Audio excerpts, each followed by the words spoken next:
Hello friends, welcome to Creative Academy. I'm back with another video, another tutorial video.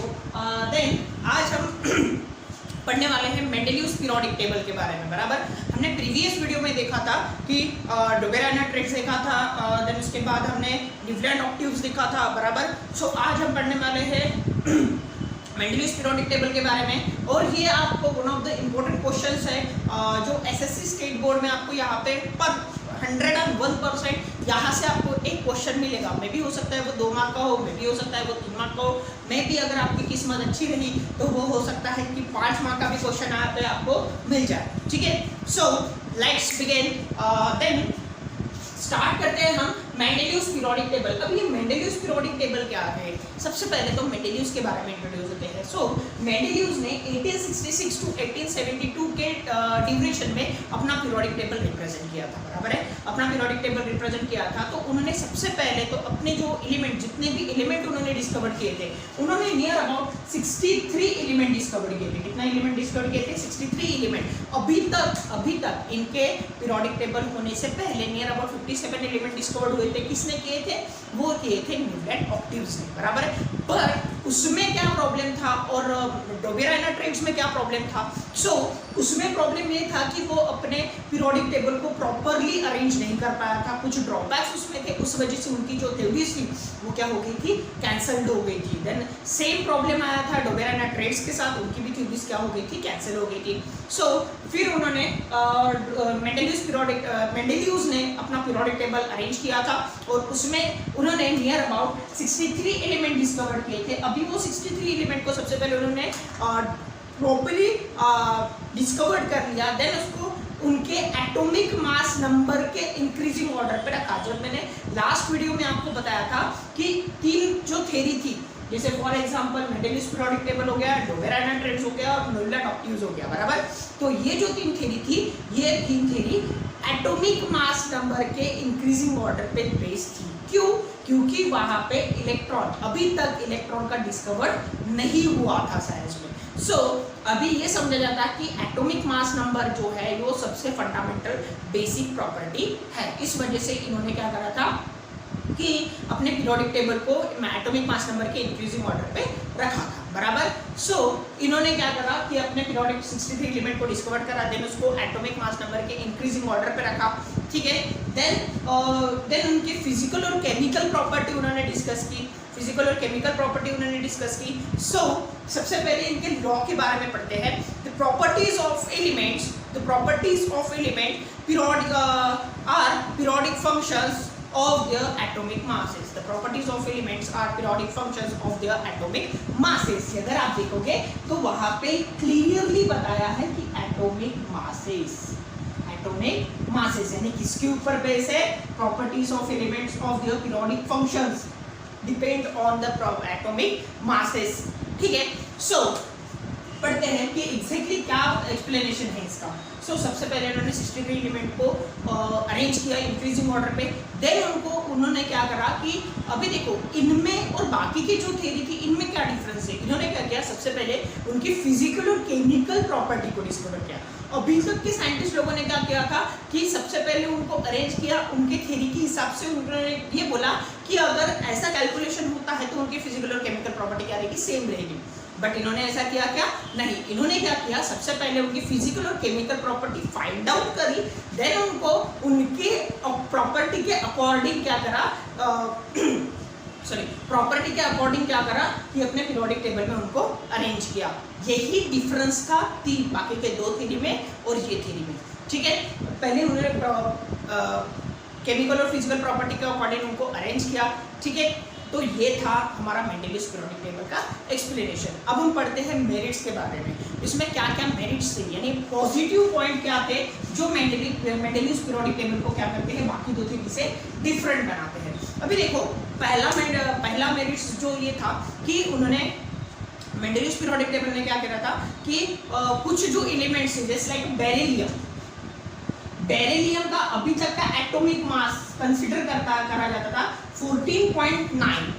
बराबर, अभी तक का atomic mass consider करा जाता था 14.9, बट उन्होंने उनकी फिजिकल और केमिकल प्रॉपर्टी को स्टडी करके उनका एटॉमिक मास न्यूली डिस्कवर्ड किया 9.4 एटॉमिक मास न्यूली डिस्कवर किया क्या 9.4। ऐसे ही ये उनका सबसे पहला बेनिफिशियल या मेरिट्स हम कंसिडर कर सकते हैं। ठीक है, सेकंड मेरिट्स ये था इनका कि इन्होंने अपने पीरियोडिक टेबल में कुछ जगह छोड़ के रखी थी। अगर आप पीरियोडिक टेबल ऑब्जर्व करोगे तो उसमें आपको वैकेंट प्लेस दिख रही है, बराबर है, वैकेंट प्लेस दिख रही है। तो उन्होंने ये बोला था कि फ्यूचर में जब कभी भी ये एलिमेंट डिस्कवर्ड होंगे तब ये जाके इसी जगह पे, यानी जहाँ पे उन्होंने वैकेंट प्लेस छोड़ के रखी है वहाँ पे वो क्या होंगे, सेटल होंगे। ठीक है, तो उन्होंने एक फॉर एग्जांपल एक रफली उनको नाम भी दिया था, इका बोरॉन, इका एल्यूमिनियम, इका सिलिकॉन, ऐसे नाम देके रखे थे उन्होंने। और जब जाके फ्यूचर में वो एलिमेंट डिस्कवर्ड हुए तो उन्होंने वो नाम थे स्कैंडियम, गैलियम और जर्मेनियम, ऐसे वो एलिमेंट्स थे। ठीक है, सो ये हो गया उनका सेकेंड एडवांटेज। थर्ड एडवांटेज उनका ये था कि जब मेंडेलियस पीरियोडिक टेबल अरेंज हुआ था, जब मेंडेलियस पीरियोडिक टेबल यानी डिस्कवर्ड हुआ था या उन्होंने अरेंज किया था, तब नोबल गैस का कोई भी इन्वेंशन नहीं हुआ था। तब नोबल गैस का इन्वेंशन हुआ था क्या? नहीं हुआ था, कोई भी इन्वेंशन यहाँ पे नोबल गैस का नहीं हुआ था। अभी नोबल गैस का इन्वेंशन नहीं हुआ तो उनके पीरियोडिक टेबल में अरेंज कैसे होंगे? बट उन्होंने अपना उनको जो पीरियोडिक टेबल इस तरीके से अरेंज करके रखा था, जब फ्यूचर में नोबल गैस इन्वेंट हुए तो विदाउट डिस्टर्बिंग मेंडेलियस पीरियोडिक टेबल, वो जो एलिमेंट्स थे, वो जो नोबल एलिमेंट्स थे, उनको एक सेपरेट ग्रुप दिया गया था जिसको नाम दिया था जीरो ग्रुप एलिमेंट। उनको नाम दिया था जीरो ग्रुप एलिमेंट। वो जो ग्रुप था वो जैसे के वैसे मेंडेलियस पीरियोडिक टेबल में क्या हुआ था, सेटल हो गया था without disturbing the Mendeleev's periodic table. Is it? ये थे उनके मेरिट्स। अभी हम बात करते हैं डीमेरिट्स, मेंडेलियस पीरियोडिक टेबल के डीमेरिट्स की बात करते हैं। अभी डीमेरिट्स क्या थे? अभी देखो, जहाँ पे कुछ एडवांटेज है वहाँ पे डिसएडवांटेज होने के भी चांसेस क्या होते हैं, रहते हैं, बराबर। सो मेंडेलियस पीरियोडिक टेबल के कुछ डीमेरिट्स थे। अभी डीमेरिट्स क्या थे ये बात देखते हैं। अगर आपने पीरियोडिक टेबल ऑब्जर्व किया है तो मेंडेलियस पीरियोडिक टेबल के एक आप देखा होगा कि कोबाल्ट का जो एटॉमिक मास नंबर है वो 58.6 है और निकेल का जो एटॉमिक मास नंबर है वो 58.9 है, बराबर। कोबाल्ट का जो एटॉमिक मास नंबर है वो 58.6 है और निकेल का जो एटॉमिक मास नंबर है वो 58.9 है, बराबर। सो यहाँ पे उन्होंने क्या करा कि अभी उन्होंने क्या करा था कि एटॉमिक मास नंबर के इंक्रीजिंग ऑर्डर पे अपने पीरियोडिक टेबल को क्या करा था, अरेंज किया था, बराबर।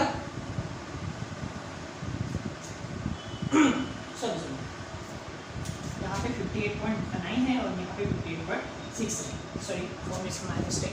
ठीक है, यहाँ पे उन्होंने क्या करा था कि अपने पीरियोडिक टेबल के इंक्रीजिंग ऑर्डर पे उन्होंने क्या करा था कि अपने पीरियोडिक टेबल को रखा था। तो अकॉर्डिंग टू दैट रूल अभी क्या होना चाहिए, पहले क्या आना चाहिए, निकेल आना चाहिए और बाद में क्या आना चाहिए, कोबाल्ट आना चाहिए। तो उन्होंने क्या करा था, पहले कोबाल्ट को जगह दी थी, देन उसके बाद निकेल को जगह दी थी।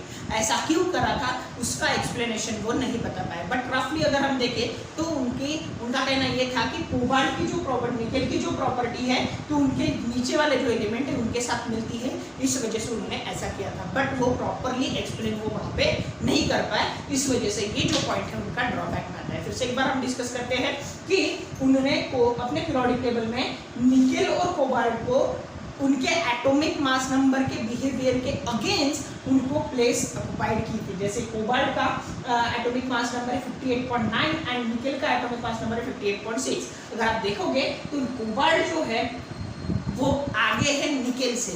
ऐसा क्यों किया था उसका प्रॉपरली क्लेरिफिकेशन वो अपने एक्सप्लेनेशन में नहीं दे पाए, इस वजह से ये कंसीडर होता है उनके ड्रॉबैक में।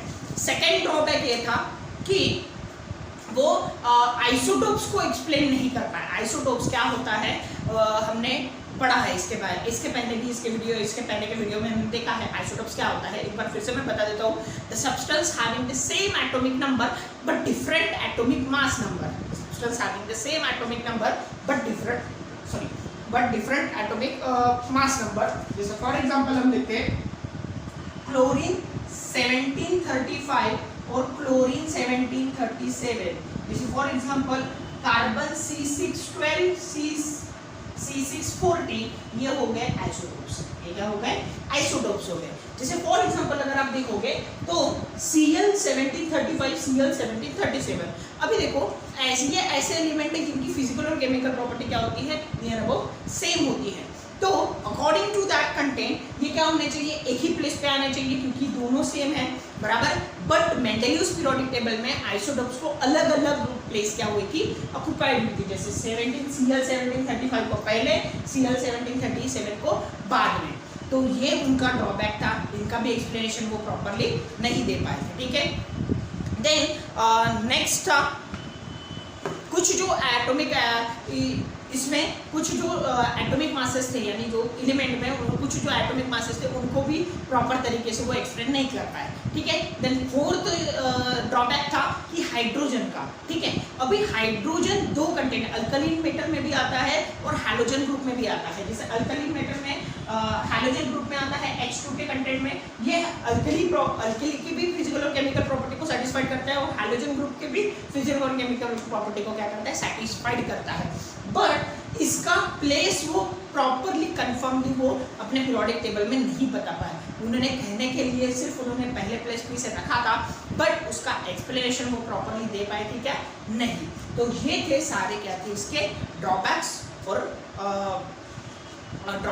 मेरिट्स और डिमेरिट्स, ये थे मेंडेलियस पीरियोडिक टेबल के। एक बार फिर से हम टॉपिक को डिस्कस करते हैं। हमने मेंडेलियस पीरियोडिक टेबल के बारे में पढ़ा, that is one of the important questions, ठीक है। मेंडेलियस पीरियोडिक टेबल 1869 टू 1872 इस ड्यूरेशन में उन्होंने अपना पीरियोडिक टेबल अरेंज किया था।